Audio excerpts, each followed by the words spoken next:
덩샤오핑 1904년 8월 22일에서 1997년 2월 19일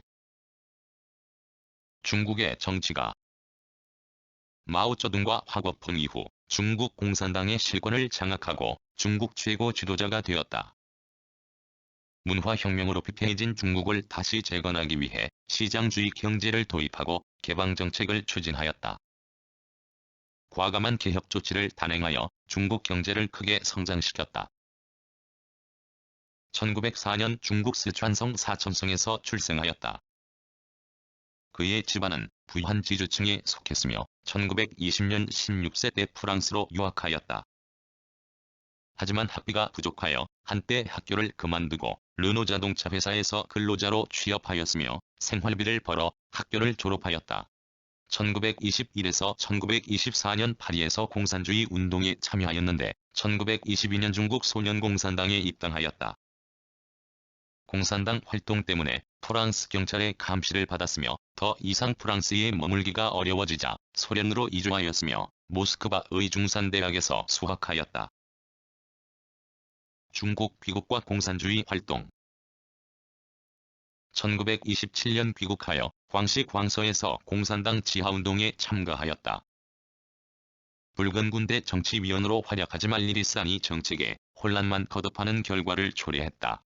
1931년 무장봉기했지만 실패하고 1933년 중국 사회주의 반줄이었던 마오쩌둥 모택동이 이끄는 부대에 합류하였다가 게릴라전을 중시하는 모택동의 노선과 맞지 않아 실각하였다. 1935년 주를레를 지원하기 위해 중앙비서장으로 복귀하였고 정치위원이 되어 장정에 참가하였다. 화북지방에서 일본군과 전투를 벌였으며 공산당의 팔로군 내서 정치위원을 지냈다. 1949년 장강도하작전과 난징 남경을 탈환할 때 제2야전군 정치위원으로 지도하여 중화인민공화국 수립에 큰 전과를 거두었다. 중국 공산당 정치활동 1952년 마오쩌둥에 의해 정무원 부총리에 임명되었으며 1954년 당중앙위원회 비서장, 1955년 중앙정치국 위원으로 선출되었다. 1956년 제8기 중앙전당대회에서 당중앙정치국 상무위원으로 선출되어 당서열 6위에 올랐으며 중앙서기처 총서기로 당의 일상 업무를 총괄하게 되었다. 마오쩌둥과 대립으로 실각 1958년 마오쩌둥이 주도한 대약진운동이 실패하자 자신의 실책을 만회하기 위해 극좌 사회주의 운동인 문화혁명을 추진하게 되자 등소평은 마오쩌둥과 대립하게 되었다. 등소평은 대약진운동이 추진되는 동안 중국 경제의 변화를 시도했으며 류사오치 유소기 등과 함께 경제 발전을 위하여 물질적 보상 제도를 채택하고 엘리트를 양성하자는 실용주의 노선을 주장하였다. 그 결과 마오쩌둥과 노선 갈등을 빚어 1966년 문화대혁명 때 홍위병으로부터 반모주자파의 수괴라는 비판을 받고 실각하였다. 실각한 등소평은 트랙터 공장에서 강제 노동을 하였다. 부총리로 복귀 마오쩌둥의 문화혁명으로 공산당 내 권력투쟁이 강화되고 경제가 파탄되는 실패를 가져오면서 마오쩌둥은 국가주석에서 사임하게 되자 1973년 저월라이가 당의 실세로 복귀하면서 등소평은 당부총리로 복귀하였다. 주를레가 병약하자 등소평이 역할이 커졌으며 1973년 10월 당중앙위원회 부조석, 중국인민해방군 참모장이 되어 당 정치국의 업무를 총괄하게 되었다. 1974년 4월 유엔 자원총회에 참석하여 뉴욕을 방문하였으며 당시 철강 산업의 중요성을 깨닫고 일본 신일본 제철의 철강 기술을 도입하였다. 조얼라이의 사망으로 실각과 복직 1976년 1월 8일 주를레가 사망하자 베이징 천안문 광장에서 주를레 추모 집회가 열렸는데 이 집회가 마오쩌둥의 추종자인 사인방에 의해 반혁명 집회로 지목되었고 등소평은 집회를 주도하였다는 혐의로 모든 직무를 박탈당하며 다시 권좌에서 밀려났다.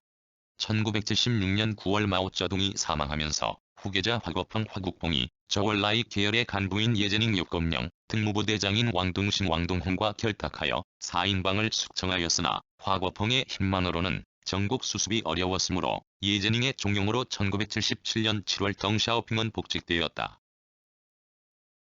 등소평의 개혁정책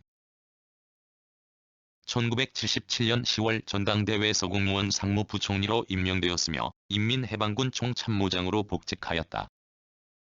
그는 문화대혁명의 폐해를 수습하고 대학 입학시험을 통일하였으며 일본을 방문하여 산업시설을 시찰하고 일본의 선진기술을 중국에 도입하였다.